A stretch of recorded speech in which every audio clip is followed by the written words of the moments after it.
belum baca dari adik kilassulawesi.com. Katanya salah satu jalur kalau ke destinasi wisata di Sulsel itu adalah melalui Pelabuhan Nusantara, Kota Parepare. Jadi mungkin ini informasi buat Pak. Ada juga yang kita tangkap di daerah sana sebelum masuk, benar Iya, itu. Jadi betul ya Pak. ya.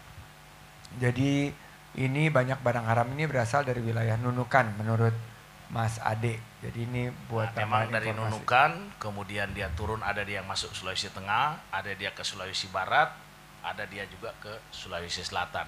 Kemudian barangnya, karena sekarang di Malaysia tadi barusan ketemu dengan kepala siasatan narkotik. Jadi kalau Malaysia sebutnya kepala siasatan narkotik. Di Malaysia sekarang untuk clandestine laboratory sudah boleh dikatakan tidak ada. Yang ada tinggal kitchen laboratory, kitchen. Jadi dibuat di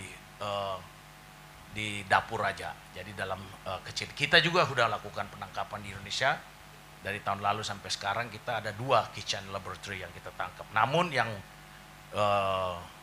super lab atau super laboratory itu tetap berada di daerah atau berada di Golden Triangle, di samping tadi yang saya katakan Golden Crescent.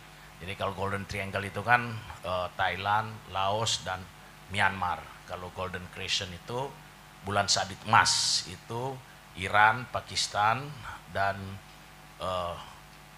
Afghanistan. Nah, sekarang kita juga udah mulai nangkap, udah mulai menyita itu heroin, walaupun dalam jumlah kecil.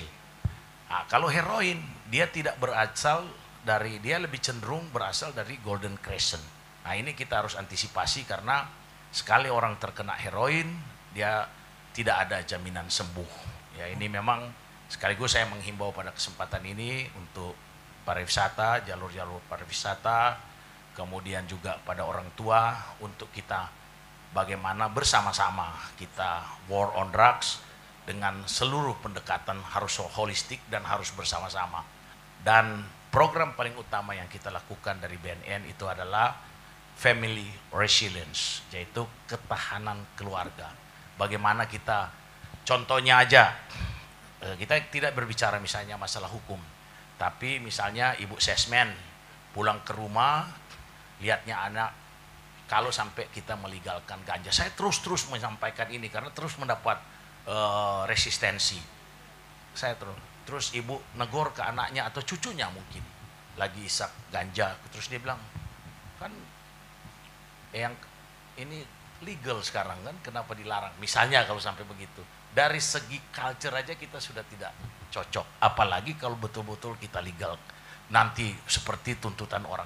Tapi saya bersyukur sekarang sudah ada aturannya, sudah betul-betul dari Mahkamah Konstitusi, dan kita tetap masuk itu dalam golongan 1. Walaupun memang di United Nations Convention 1961 itu cannabis sativa dari schedule number 4 sudah berubah menjadi schedule number 1. Maksudnya dari the most dangerous substances menjadi dangerous. Tetapi itu tetap kita sebagai negara yang berdaulat, kita harus kibarkan bendera kita harus nyatakan perang terhadap narkoba. Speed up, never let up.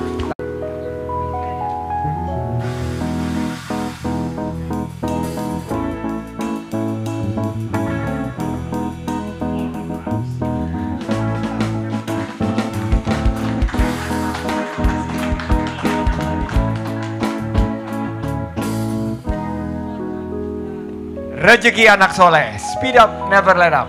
Dapat jaket yang super keren. Oke, pertanyaan. Pak, bisa lihat saya lebih ya? Oke, masuk Pak.